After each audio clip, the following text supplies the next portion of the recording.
Okay, so once the plugin's been installed, the next thing we need to do is go to the plugin settings. So to do this, hover over the plugin settings here, and then we go to WP Autoranker and then settings.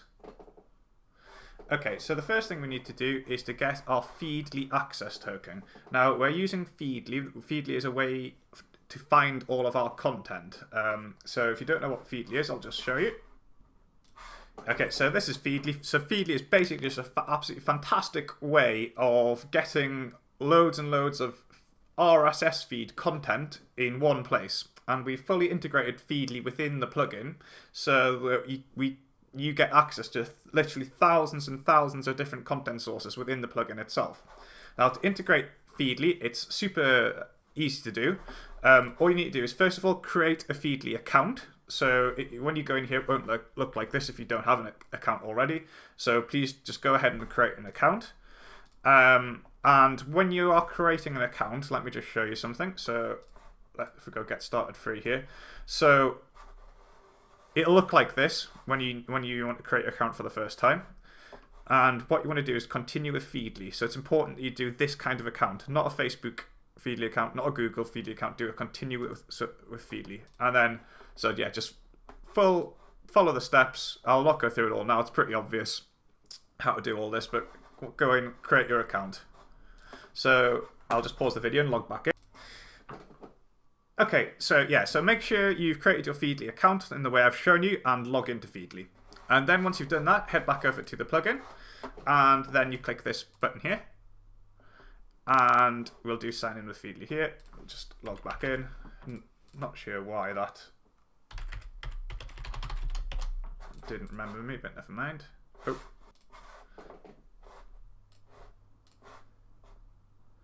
Okay, so there we go.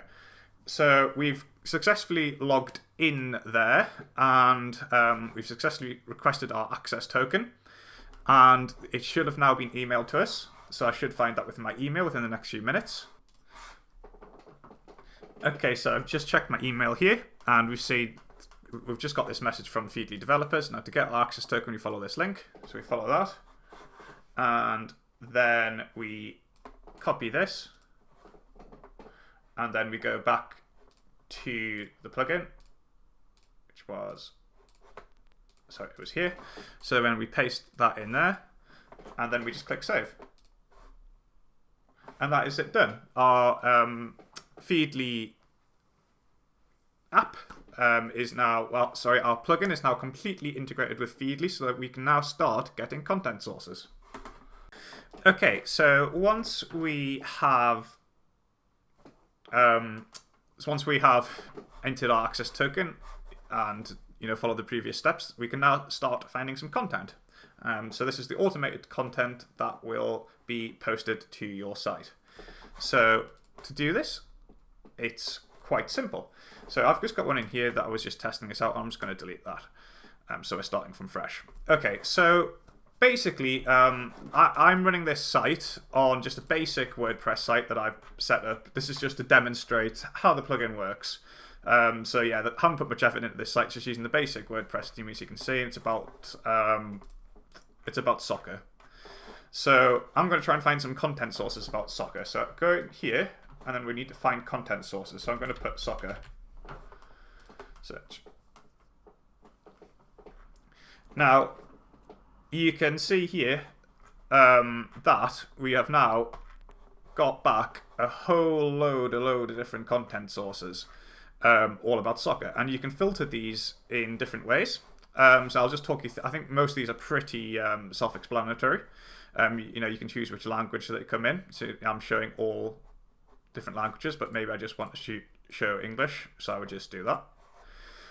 Content type is something else that you want to have a look for. So audio, or you pretty much probably not going to want to use those ones because you can't spin them, but the option's there if you want to. Same with videos. Really, what we want to focus on are long form and articles. Yeah, so basically the two that you want to focus on, pretty much if you're wanting to go with the unique content, which is mostly the main point of WP Autoranker, then you want to focus on long forms and articles. Now, these are both text types that often include images. And basically the difference is that articles are very, they're like excerpts. They're short. There'll only be a paragraph or two. But long form, I'll have the whole entire post. So it'll just be a lot longer. So if you're wanting to have much more detailed posts and things posted to your site, I would focus on long form. But article is there. It provides an option. So particularly if you're in a niche that's very, that's quite a small niche that you aren't finding many content sources for, you might want to use article. But generally, I would just stick with long form. So I'm just going to filter that. And you can see here we're getting still getting all of these different long form content sources. Now, velocity, that basically just indicates how often things are posted to that content source. So you could say that a 0 to 10 would mean that things are posted very rarely, and 60 plus would mean that things are posted a lot. This is just a velocity rating that we get back from Feedly. So, I mean, generally speaking, you're going to want content sources that post quite often. That's usually quite a good thing. So you're getting more content. It's not much good selecting a content source to use with the plugin if it's only going to post once, every few months. So I generally like to set this so that it's at least 20 plus. But it depends what you want. There's lots of different options here. Again, if you're in a very, very small niche and you're struggling to find content sources, you might want to use the ones with low velocities, but just choose more of them. And again, you can filter it so that you can see that things have been when things were last updated. So if you want, to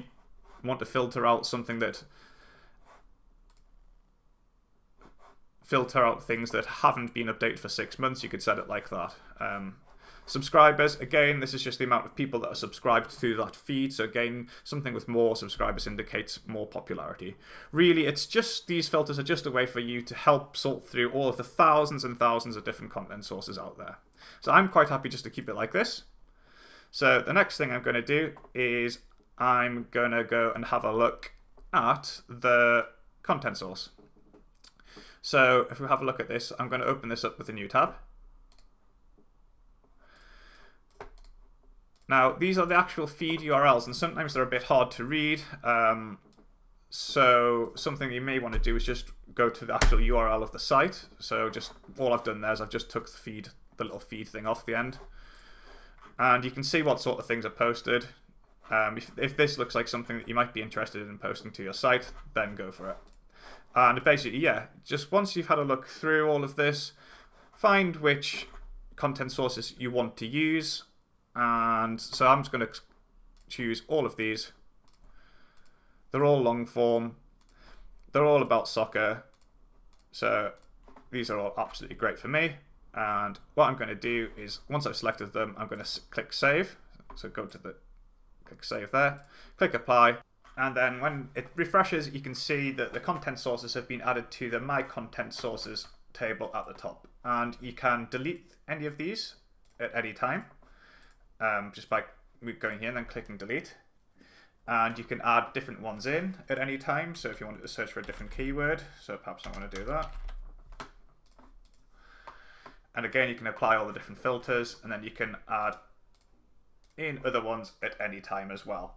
So and if I wanted to add those in, I could. One thing I would need to point out though at this point is if you're using the basic version of the plugin, you are limited to 10 content sources in this table, in the My Content Sources. You're limited to 10 at any time. If you're using the Pro version, then that is unlimited.